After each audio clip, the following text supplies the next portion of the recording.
Забелязала ли си как природата навън буквално експлодира от живот? Слънцето грее, птичките пеят, пролетта е в своя разгар. А ти се чувстваш по-изтощена от всякога. Сякаш светът се събужда, а ти още носиш тежестта на зимата в тялото, в мислите си, чувстваш се уморена, изтощена и извън ритъм. Пролета не е само смяна на гардероба. В източната философия това е най-мощният енергиен портал. Моментът, в който тялото естествено иска да освободи зимната тежест и да се върне към своя ритъм. В момента в теб се активира елемента дърво. Енергията на покълването, на движението нагоре, тя е в теб. Само чака да я разпознаеш и да я пуснеш.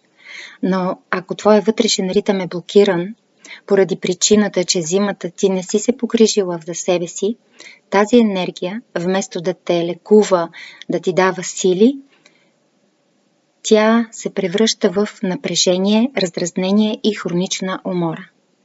В моя нов безплатен вебинар ти показвам точно как да освободиш този застой, как да се синхронизираш с природата.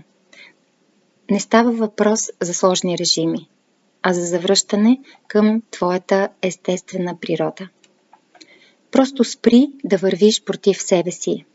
Изгледай видеозаписа и направи своята първа крачка към една енергична и сияйна твоя пролет, за да може след това, изпълнена с енергия, да навлезеш в стихията на лятото. Кликни на линка в описанието и започни още днес.